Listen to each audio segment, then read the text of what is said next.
ধন্যবাদ। আসসালামু আলাইকুম। আজকে নিশ্চয়ই একটি ভালো সময় আমার জন্য, এবং এই ভালো সময়টা আপনাদের জন্য ইনশাআল্লাহ আশা করি।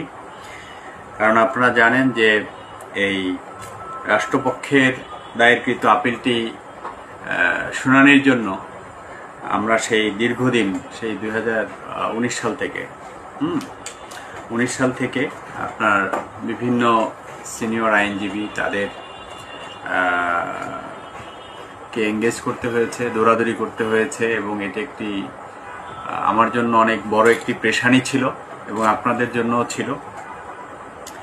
এবং যেহেতু আর্থিকভাবে আপনারা সক্ষম না, এই বিষয়টিও কিন্তু আমাকে ব্যাপকভাবে ভাবিয়ে তুলেছিল। কারণ আমি যতই চাই না কেন, সিনিয়র একজন আইনজীবীকে নিয়োগ করতে হলে তাকে প্রফেশনাল ফিস দিতে হয়। তো দীর্ঘ প্রায় 5 বছর আমরা আপনাদের সবাইকে সাথে নিয়ে আমি ব্যক্তিগতভাবে অনেক পেরেশানি, অনেক কষ্ট ভোগ করতে হয়েছে, আমাদের অনেক পেরেশানি হয়েছে। কিন্তু একটি আশা ছিল যে যদিও আমি আগে থেকেই, যেহেতু আমি এই মামলাটি হাইকোর্টে আপনাদের আইনজীবী ছিলাম, আমি কিন্তু ব্যক্তিগতভাবে এই মামলাটা আপিলের ডিভিশনে করার আমার এখতিয়ার ছিল, সেই আবেদনও করা ছিল।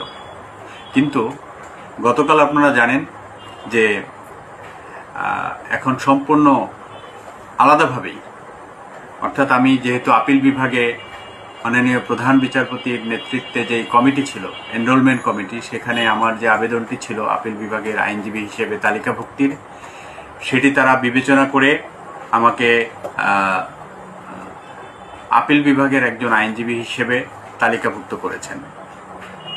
এটি নিশ্চয়ই আমার জন্য একটি পেশাগতভাবে অনেক গুরুত্বপূর্ণ অর্জন। একই সাথে আমি বিশ্বাস করি আপনাদের এই আপিল মামলাতে দীর্ঘদিন যাবৎ যেই অসুবিধাটি ছিল আমাদের জন্য, আপনাদের জন্য, আমার জন্য, অসুবিধাটা সম্পূর্ণরূপেই এখন সেটা থেকে আমরা মুক্তি পাচ্ছি। কারণ এখন কোনো সিনিয়র আইনজীবী এঙ্গেজড না হলেও অথবা এঙ্গেজ না করলেও আমি নিজেই এই মামলাটির শুনানি করার আইনগতভাবে এখতিয়ার রয়েছে। এই বিষয়টি অত্যন্ত গুরুত্বপূর্ণ। আমার জীবনের অনেক স্বপ্নের একটি মামলা, যেখানে 47,000 সদস্যদের পরিবারবর্গ সহ সারা বাংলাদেশের আনাচে কানাচে ছড়িয়ে ছিটিয়ে থাকা গ্রাম পুলিশের সদস্য এবং তার পরিবারের সবাইকে আমাকে দেখতে হয়, এবং আপনাদের সবার প্রতি আমার অকৃত্রিম দোয়া, ভালোবাসা, শ্রদ্ধা সবই রয়েছে। তো এই যে দীর্ঘ আইনি প্রক্রিয়ার 2017 সাল থেকে 2025 সাল দীর্ঘ আইনি প্রক্রিয়া, এবং এই আইনি প্রক্রিয়ার মাঝে কি পরিমাণ পরিশ্রম, ধৈর্য, অধ্যবসায় ব্যয় করতে হয়েছে, সেটা আসলে আপনারা বললেও এটা বুঝতে পারবেন না।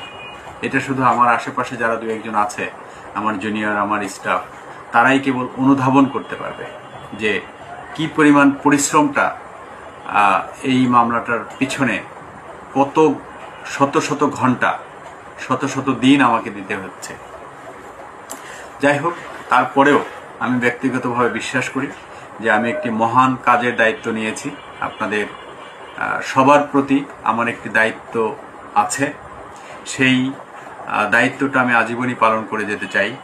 তবে আজকের গতকালের এই আপিল বিভাগে একজন আইনজীবী হিসেবে স্বীকৃতি পাওয়ার মধ্য দিয়ে আপনাদের প্রতি আমার যেই সৌহার্দ্যপূর্ণ, ভালোবাসাপূর্ণ যেই দায়িত্ব, সেই দায়িত্ব পালন আমার জন্য অনেকটা সহজ হয়েছে। যেহেতু আমার জন্য সহজ হয়েছে, নিশ্চয়ই আপনাদের এটি একটি শুভকর হবে বলে আমি প্রত্যাশা করি। অর্থাৎ এখন মামলাটি যে কোনো দিন, যে কোনো সময় হোক না কেন, অন্য কোনো আইনজীবী না থাকলেও বা প্রয়োজন নাই বা থাকলেও আমি ব্যক্তিগতভাবেই মামলাটি শুনানি করতে পারবো ইনশাআল্লাহ। যদিও আগে আমি ব্যক্তিগতভাবে শুনানির জন্য আবেদন দিয়ে রেখেছিলাম, কিন্তু গতকাল থেকে যেহেতু আমি মাননীয় প্রধান বিচারপতির নেতৃত্বে গঠিত কমিটি আমাকে আইনজীবী হিসেবে অ্যাপ্রুভ করেছেন, সে কারণে এখন থেকে আর কোনো বাধা রইল না। এই বিষয়টি আশা করি অতি শীঘ্রই আপনাদের এটি শুনানি হবে। আপনারা জানেন এখন আপিল বিভাগে প্রতি সপ্তাহে আমাদের এই মামলাটি থাকে, কিন্তু যেহেতু বিভিন্ন ধরনের গুরুত্বপূর্ণ রাজনৈতিক মামলা, বিশেষ করে রাজনৈতিক মামলাগুলো এখন টপে শুনানি হচ্ছে, এই কারণে কিন্তু একটু আমাদের সময় লাগছে।